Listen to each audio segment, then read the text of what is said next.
তোমার নাম কি? আমার নাম মিনহাস। তুমি এগুলো নিচ্ছ কেন? এটাই তো আমার কাম। তুমি স্কুলে যাও না? না, আমি এটা করেই খাই। তাই তুমি পড়াশোনা করো না? না। নীলিমা, এদিকে আসো মামুনি। আসি। কি খাও? রুটি খাই, খাইবা? না, আমি খাবো না। এখন কি তোমার কোনো কাজ আছে? না, আমার কোনো কাম নাই, আমার এখন আরামের সময়। ও, তাহলে তোমাকে এখন পড়াই। আমি তো পড়ালেখা জানি না। এই জন্যই তোমাকে পড়াবো। তুমি আমার পড়াবা? হ্যাঁ, যেমন এটা হচ্ছে স্বরেয়, এটা স্বরেয়া রস্যই দীর্ঘই। এগুলোতে কি হয়? বলবো, আগে তোমার হচ্ছে এইগুলি জানতে হবে। এটা হচ্ছে স্বরেয়, এটা স্বরেয়া রস্যই দীর্ঘই। একবার বলো তো। পারতেছি না। আচ্ছা, আবার পরে।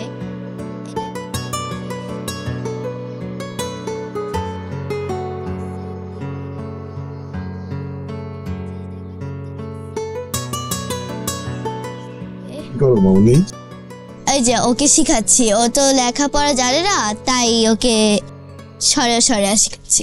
গুড, আমার লক্ষ্মী মানুষ। পড়ো বাবা, পড়ো। আচ্ছা, তারপরে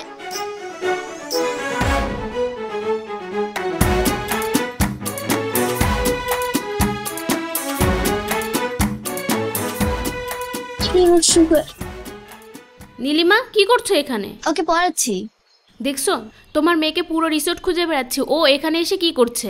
মামনি, চল তাড়াতাড়ি রেডি হয়ে নাও, আমাদের ফিরতে হবে। বাবা, আর কয়েকদিন থাকি। কেন? বাবার অনেক কাজ পড়ে আছে না, আমাদের যেতে হবে। রেডি হয়ে নাও। বাবা, আমি যদি চলে যাই তাহলে ওকে পড়াবে কে? ও পড়বে, অসুবিধা নেই, তুমি রেডি হও। না, ও এমনিতেও গরিব, ও তো কাজ করে খায়। আমি যদি চলে যাই তাহলে ওকে পড়াবে কে? ও তো স্কুলেও যায় না। তোমার লাই পেয়ে পেয়ে মেয়ের এই অবস্থা। মামনি, ও পড়াশোনা নিয়ে তোমার চিন্তা করতে হবে না, ও পড়াশোনা করবে। না বাবা, আমি এখানে থাকবো, ওকে শিখাবো এগুলি। মামনি, তুমি কি চাও ও পড়াশোনা করুক? হ্যাঁ, আমি চাই অনেক বড় হোক। আচ্ছা আচ্ছা, ঠিক আছে, আমি ওর পড়াশোনার ব্যবস্থা করছি। রিয়েলি? রিয়েলি? প্রমিস? প্রমিস। চল। তুমি পড়ো, আমি আবার আসতেছি। আগের থেকে পড়া। মিনহাজ, কি আপনার পড়াশোনা কেমন চলছে? ভালোই। ঠিক মতো পড়াশোনা করবেন। আচ্ছা। ম্যানেজার সাহেব। জি স্যার। আজ থেকে ওর কাজটা সব বন্ধ, ওকে একটা ভালো স্কুলে ভর্তি করে দেবেন। স্যার, গরিব মানুষের পোলাপান, কাজ টাজ বন্ধ করলে খাইবো কি কইরা?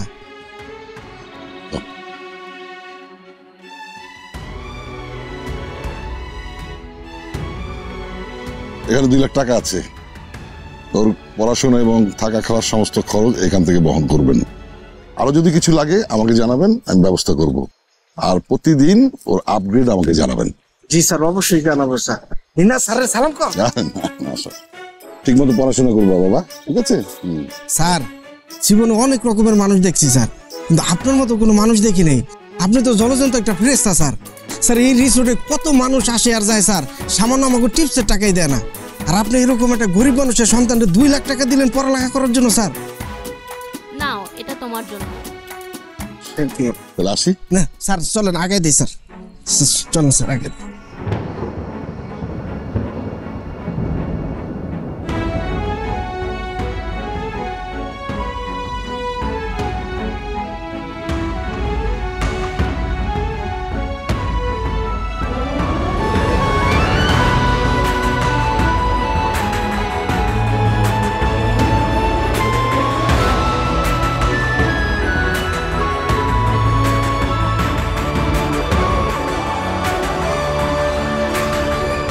যেভাবে বলেছি সেভাবে পড়াশোনা করবা, অন্য মানুষের ব্যাগ টানা এটা আমার ভালো লাগে না। আমি চাই তুমি পড়ালেখা শিখে অনেক বড় হবা। যদি কোনোদিন তোমার সাথে দেখা হয়, আমি জানি তোমাকে সাকসেসফুল দেখতে পাই।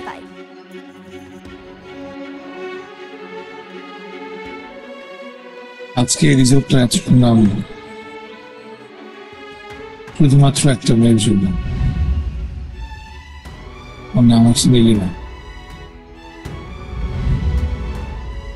এই রিসোর্টটি আমি নেওয়ার পর স্যার নামই নামটি রাখি। নীলিমার সাথে যোগাযোগ এখনো আছে কি আপনার? না, তাকে অনেক খুঁজেছি, কোথাও পাই না। নীলিমার বিষয়ে যদি কিছু বলতে চান তাহলে বলতে পারেন আমার এই চ্যানেলের মাধ্যমে। নীলিমা, আমি জানি না তুমি কোথায় আছো, কেমন আছো, তোমাকে তোমার মনে আছে কিনা। আশা করি ভিডিওটি তুমি দেখছো।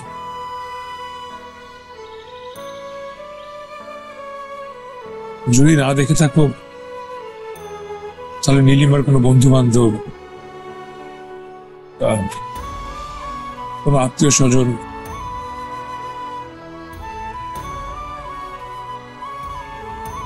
কেউ যদি ভিডিওটি দেখেন, প্লিজ নীলিমাকে জানাবে। আমি আমার কথা রাখতে পেরেছি। মানুষের মতো মানুষ হয়েছে। এবং এটাও জানাবেন যে রিসোর্টে আমি সময় লাগেজ টানতাম, আমি সেই রিসোর্টে নয় লিখছি শুধুমাত্র ওর কারণে।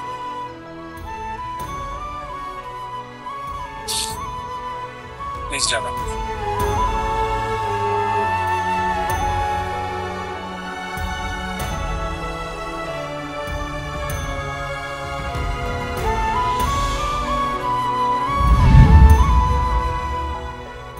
এতদিন ধরে আপনি ওর জন্য অপেক্ষা করে আছেন?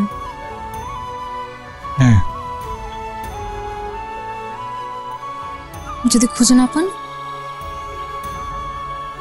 তাহলে অপেক্ষা করতেই থাক। একটা অনিশ্চিত ভবিষ্যতের জন্য কি এভাবে অপেক্ষা করে লাভ আছে? ভবিষ্যৎ তো অজানা অনিশ্চিতই হয়।